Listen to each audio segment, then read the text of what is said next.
안녕하세요, 호들러입니다. 이번 편은 하기 싫은 일을 해야 몸값이 오른다입니다. 시작합니다. 사람의 몸값은 돈으로 환산하면 얼마나 될까? 일반적인 성인의 육체에 있는 지방분으로는 비누 7개를 제조할 수 있다고 한다. 인으로 성냥개비 머리 2200개와 마그네슘으로 설사약 한 봉지를 만든다. 인체에 포함된 철로 못 1개를, 인체에 포함된 탄소로 2000자루의 연필심을 만들 수 있다.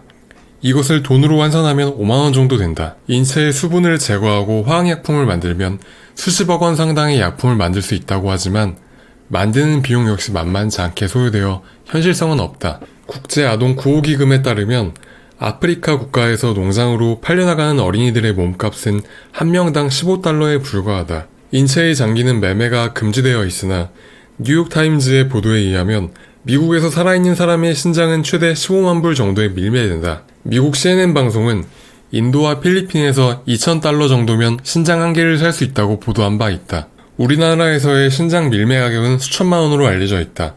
중국 사형수들의 신장은 2만 달러, 각막은 5,000달러, 간은 4만 달러의 밀매가 이루어진다. 미 LA타임즈에 의하면 예일, 하버드, 프린스턴대 등 아이비리그 여학생의 난자는 최대 10만 불을 호가한다. 이러한 가격을 기준으로 하여 보면 성인의 육체는 밀매 시장에서 억대 이상의 가치가 있다. 그러나 우리가 사고를 당하였을 때 나오는 보상금은 사람마다 다르다. 지난 95년 초 미국 플로리다주 템파시의 한 병원에서는 당뇨병으로 오른쪽 다리를 절단해야 하는 환자가 있었다. 하지만 의사의 실수로 멀쩡한 왼쪽 다리를 절단했다. 결국 이 환자는 두 다리를 모두 잃었고 피해 보상으로 약 26억 원을 받았다. 한편 독일 시사주간지 슈피겔은 의료사고 때 법원이 지급 판정한 보상금을 토대로 인체 각 부위의 값을 매겼는데 뇌손상이 15억 원, 시력상실이 2억 5천만 원, 폐기능 저하가 1억 2천여만 원이었다. 1997년 대한항공 괌 추락사고 희생자 유가족들은 대한항공으로부터 평균 2억 5천만 원의 보상금을 받았다. 반면 미국 정부를 상대로 미 연방법원에 소송을 냈던 피해자 14명은 1인당 평균 30억 원을 받아냈으며 2001년 국내 법원에서는 조정사의 무모한 조정이 인정되어 7억여 원의 배상금을 지급하라는 판결을 내린 바 있다. 항공사의 과실이 없는 경우에는 국제조약에 의거 보상금은 1억 5천만 원 선이다. 당신이 사고를 당했을 때 당신의 몸값이 얼마로 계산되는지를 생각하여 보자는 것은 아니다. 인간은 평등하다지만 인권이 평등하다는 뜻이지 세상에서의 몸값이 평등한 것은 아니라는 사실을 말하기 위함이다. 몸값이라는 말은 본래 연예인, 광고 모델, 스포츠 선수, 인질 등에만 사용되었으나 실은 모든 사람에게 적용된다. 왜냐하면 우리의 몸값은 인간 시장의 논리에 의하여 결정되기 때문이다. 다른 사람들이 많이 찾는 사람이 되면 몸값이 비싸지고 다른 사람들이 별로 많이 찾지 않는 사람이 되면 몸값이 싸진다. 노예시장이나 마찬가지인 상황이지만 이 사실을 외면하지 말고 그대로 직시하라. 자, 이제 당신의 몸값을 계산하여 보자. 당신이 자영업자이건 봉급생활자이건 간에 내년도 당신의 수입은 금년보다 올라갈 것으로 생각하는가? 먼저 당신이 작년에 했던 일과 올해 해온 일에 어떠한 변화가 있었는지 생각해보라. 그리고 내년에는 어떻게 될지도 생각해보라. 만일 당신이 하는 일에 양적인 변화도 없고 질적인 변화도 없으며 당신이 갖고 있는 지식의 양도 아무런 변화가 없다면 당신은 무슨 근거로 내년엔 수입이 늘어나야 한다고 생각하는가? 자녀 교육비가 올라가서 그건 당신 개인 사정이다. 그것은 마치 당신 자녀가 큰 수술을 받았으니 수입이 더 늘어나야 한다는 것과 하등 다를 바 없다. 물가가 올라가서 물가가 오른 것과 당신의 수입이 도대체 무슨 관계가 있는가? 아니, 회사가 무슨 자선단체인가?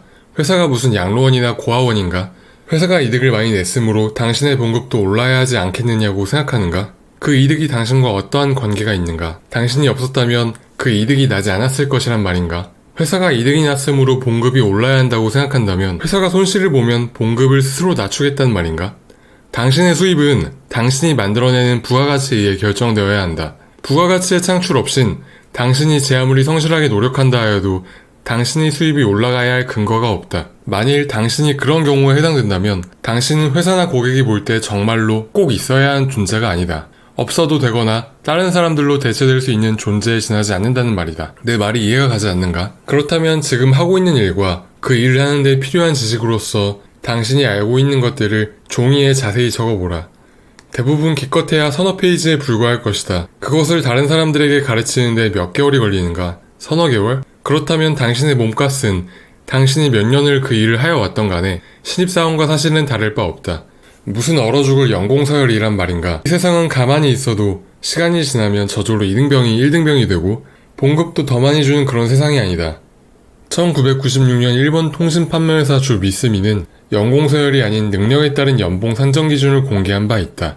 그 기준에 의하면 연봉 300만엔을 받는 사원은 담당 업무의 처리 방법을 알고 상급자의 구체적인 지시를 확실히 수행할 수 있을 정도의 초급사원이다. 연봉 400만엔의 직원은 담당 업무의 체계와 흐름을 이해하면서 업무 과제에 대한 원인과 대책을 검토하고 문제 해결을 위한 행동 계획의 수립 능력이 있어야 한다.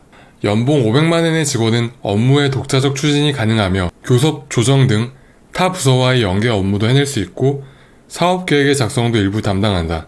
연봉 750만엔의 직원은 업무의 추진 계획이나 특별 임무를 안심하고 맡길 수 있으며 직원들에게 적절한 조언을 해줄 정도의 신뢰를 받고 있어야 한다.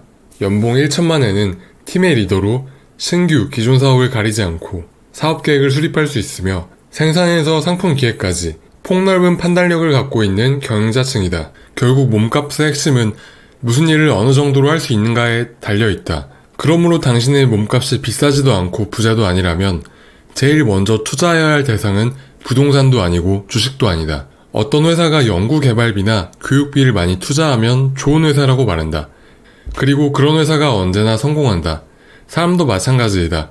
자기 투자를 하여 당신을 비싸게 만들어라. 그래야 몸값이 올라간다. 자기 투자를 열심히 하여 일을 잘 해냄으로써 연봉이나 연수입을 500만원 더 증가시켰다면 연리 5%로 생각할 때 당신은 적어도 1억 원을 추가적인 금융자산으로 굴리고 있다는 뜻이다. 즉, 하늘에서 뚝 떨어진 1억 원이 금융기관에 있는 것이나 연수입 500만 원을 더 증대시킨 것이나 그 결과는 같단 말이다. 다른 점은 현금 1억 원이 있다면 금융기관에서 이자를 받게 되고 그 돈을 잘못 투자하면 이자는커녕 원금을 날릴 수도 있지만 자신의 몸값을 비싸게 만들면 당신 자신이 매년 500만 원씩 돈을 더 찍어내는 조폐공장이 되게 된다는 것이다. 그러므로 당신 자신을 돈 찍어내는 기회가 되도록 만들어라. 자영업자 역시 많은 손님이 찾아오도록 몸값을 비싸게 만드는 것이 가장 좋은 투자이다. 시설을 투자하거나 인테리어를 새로 하는 것이 투자가 아니라 고객을 어떻게 섬기고 서비스를 어떻게 하여야 고객을 만족시키는지를 머리를 싸매고 연구하여야 하며 직원들의 생산성과 태도를 어떻게 해야 증대시키고 변화시키는지를 공부하여야 한다. 그렇다고 해서 반드시 학교를 더 다니라는 말이 아니다. 학교에서 배우는 것은 이론이다. 현실에서 필요한 것은 이론이 아니라 적용이다. 이러한 적용 능력은 결코 학벌이나 학위에 비례하지 않는다. 몸값은 이론을 많이 하는 것이 아니라 실무적으로 잘 알아야 올라간다. 그러기 위해선 현재 하고 있는 일에 대하여 규신이 되어야 하고 그 다음은 지금 당장은 필요 없는 다른 일들도 알아야 한다. 그래야 관리할 능력이 있게 된다. 그 어떤 투자 재테크보다 이것이 가장 중요하다. 몸이 피곤하다고? 월급이 적어서 공부할 마음이 안 생긴다고? 해보았자 소용이 없을 것이라고? 노력이란 당신이 좋아하는 것을 더 많이 하는 것이 아니라 당신이 이런 핑계, 저런 핑계를 대면서 하기 싫어하는 것을 더 많이 하는 것을 의미한다. 그렇다. 노력이란 싫어하는 것을 더 열심히 하는 것이다. 좋아하는 것을 더 열심히 하는 것은 노력이 아니라 취미생활일 뿐이다. 노력하라. 기회는 모두에게 제공되지만 그 보상은 당신의 노력 여하에 따라 차등적으로 이루어짐을 명심하라.